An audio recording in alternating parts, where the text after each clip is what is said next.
Olá, turma! Sejam todos bem-vindos. Na nossa aula de hoje, nós vamos falar um pouquinho, continuar, na verdade, falando um pouquinho sobre agricultura. A agricultura e as condições natural.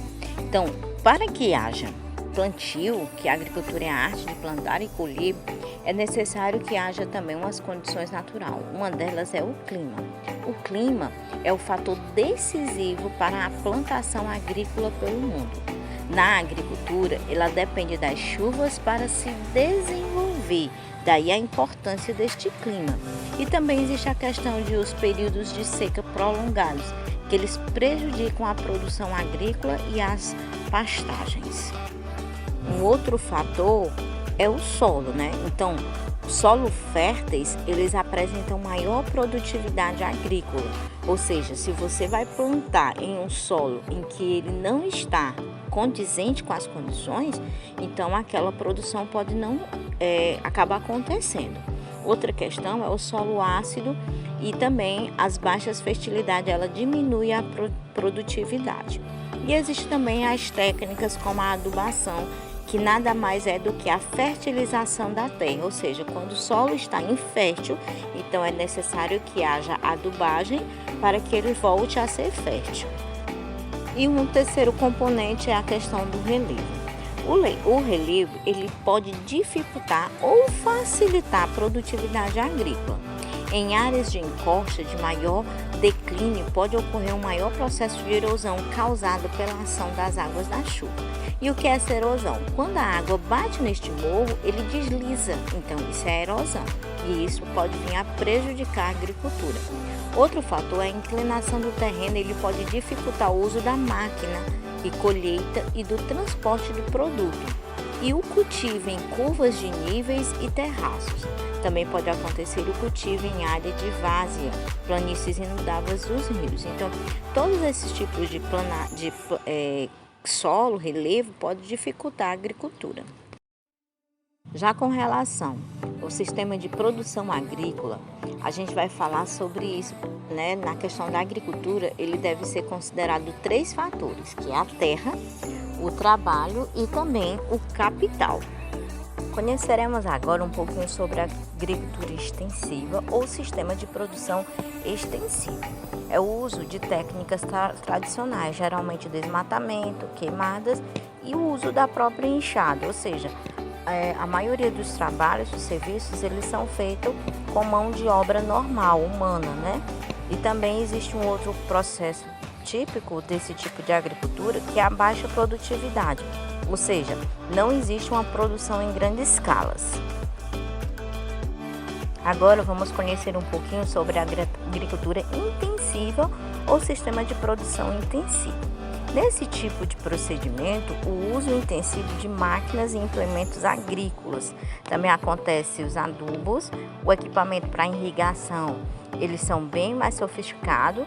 Também existem sementes e mudas selecionadas, não é qualquer semente nem qualquer muda. E geralmente nesse tipo de agricultura existe uma grande elevação de produtividade, ou seja, são produções em grande escala para grandes empresas. Conheceremos agora um pouco sobre a agricultura familiar. A agricultura familiar é caracterizada porque são pequenos produtores e arrendários, ou seja, eles alugam a terra para poder plantar. Outra característica é que a produção ela é destinada a abastecimento do mercado interno, né? E também eles utilizam geralmente arroz, feijão, fruta, hortaliça, ou seja, existem vários tipos de cultivo na agricultura familiar, uma vez que é para a subsistência da própria família. Conheceremos agora a unidade familiar de subsistência. Ela é realizada em pequenas propriedades rurais, que geralmente é o minifúndios, técnicas tradicionais e de mão de obra familiar. Geralmente quem trabalha lá são as pessoas da família. A produção para o próprio consumo, ou seja, subsistência, né? Eles plantam para sobreviver e atender às necessidades alimentares da família. E geralmente as pessoas que trabalham são os membros da família e outras propriedades como trabalhadores permanentes ou temporários para complementar a renda.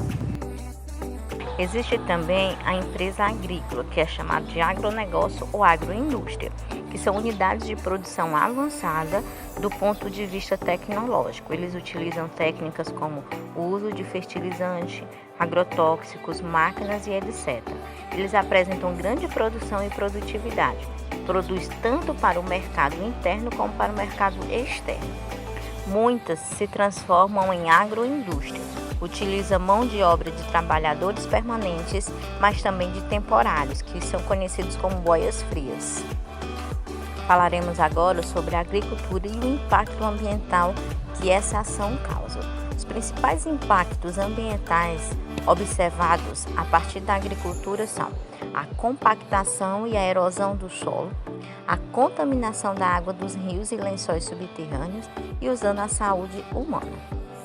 A compactação e erosão do solo geralmente ocorre porque quando se mexe na terra, ela acaba sofrendo essas mudanças. A contaminação das águas dos rios, elas ocorrem por causa do uso do agrotóxico. E o dano à saúde humana dá justamente por isso, porque quando o ser humano ele entra em contato com algum desses componentes, ele acaba prejudicando a saúde. Vamos por parte. Primeiro, a compactação do solo. O solo compacto, a partir da usa de máquina, ela dificulta a infiltração de água e aumenta o escoamento superficial da terra, ou seja, a água ela não tem como escoar para os lençóis freáticos. E o que seria a erosão dos solos? É o processo de remoção, transporte e deposição de sedimentos, né? Ela ocorre surgimento de cicatrizes no solo e também o surgimento de buracos profundos no solo a partir da evolução da raiva. Então é muito preocupante esse processo de erosão. E finalmente o uso do agrotóxico. Eles são um composto químico utilizado para controlar pragas e doenças que atacam os vegetais. Problemáticas relacionadas ao uso dos agrotóxicos envolvendo dos trabalhos que aplicam a contaminação da água dos rios e dos lençóis subterrâneos. Ou seja, as pessoas que estão trabalhando lá podem ser envenenadas e também a água e também os subsolos eles acabam sendo contaminados por esse agrotóxico, que nada mais é do que um veneno. As formas corretas para que se houvesse a agricultura seria a agricultura sustentável, né? Aquela em que ela mesma se sustenta, com adubos naturais e controle biológico. E também os produtos seriam produtos orgânicos, sem o uso de fertilizante nem agrotóxico, né? E os adubos naturais seriam os adubos da própria plantação. Então é isso, turma. Por enquanto nós vamos ficar por aqui. Vou passar uma atividade, vou colocar no grupo. Você fique atento, né? Faça a sua atividade, tire uma foto legível e envia para mim, tá bom? Vou ficar aguardando vocês. Um grande beijo e até a nossa próxima aula. Tchau, turma!